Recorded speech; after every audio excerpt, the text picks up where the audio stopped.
You tell them it's time to get off the screen. They ignore you. You ask again nicely this time. Still nothing. Now you're yelling, they're melting down, and somehow, it's happening again. But what if I told you the screen isn't the real problem? And getting your child off it peacefully doesn't start with rules, but with something far more powerful. Today, we're uncovering the quiet shift that ends screen time struggles for good. The real reason kids don't want to get off screens.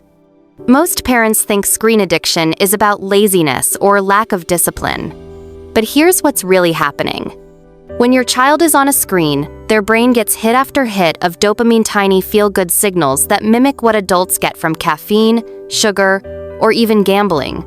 They're not just being difficult, their brains are hooked. And when you abruptly pull them away from that stimulation, it's like yanking joy out of their hands. Understanding this helps you respond with empathy instead of anger. Why rules alone don't work. You've tried the screen time rules. You've set timers. You've hidden remotes. But rules without relationship build resentment. When kids feel controlled, they rebel. Even if the rule is good, the delivery matters. So instead of just saying, "Time's up," involve them in the process.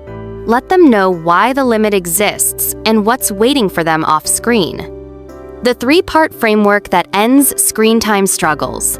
Let's break down a framework that not only stops the constant battles but actually builds your child's ability to manage screen time on their own. It's simple, powerful, and you can start using it today. The three parts: connect, replace, and guide. 1. Connect before you redirect. Imagine this. You're fully immersed in a thrilling movie, and someone just walks in, turns off the television, and says, "Come do chores." You'd be annoyed, right? That's exactly how it feels to your child when you suddenly demand they turn off a game or video. To ease the transition, always start with connection. That means, walk over to them. Make eye contact.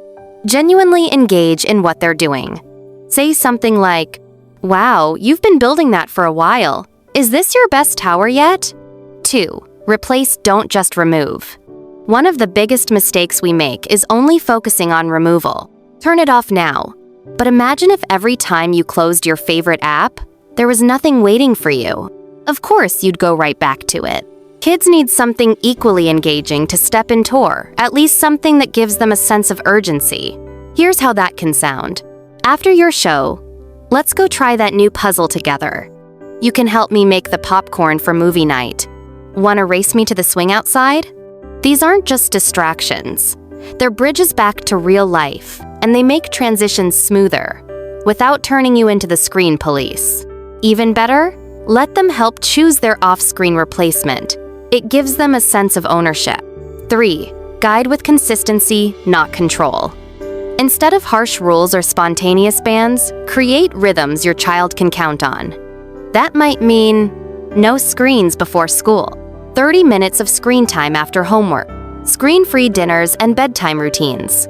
What's key is consistency, not perfection. Say something like, "We do screens after homework and dinner. You get to choose what you watch, but not when." This removes the power struggle and teaches your child that screens are part of life, not the center of it. And if they push back, because they will, don't argue.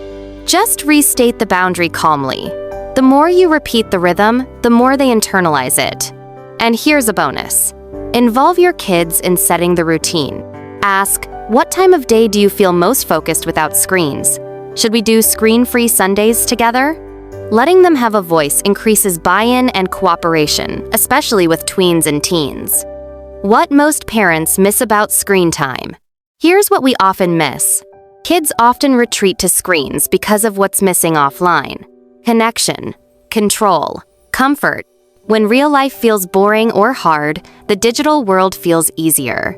So the more connected and empowered your child feels in real life, the less they'll need an escape. What to say when they refuse to get off. Try this script when your child resists. "I get that it's hard to stop. It's a fun game, but it's time to pause. Do you want to stop now or in 5 minutes?" Giving a micro-choice makes them feel more in control while still honoring your boundary. The bonus ritual that builds long-term balance.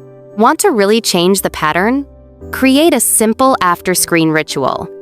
It could be stretching together, drawing, journaling, just 5 minutes of offline connection. It signals to their brain, real life is still rewarding, and that rewires their desire over time. If this helped you rethink screen time battles, imagine what the next video could unlock for your family. Tap subscribe and join the Parenting Vault for more peaceful, practical solutions every week. Like, comment, and share if you know a parent who's fighting the same battle. We're in this together.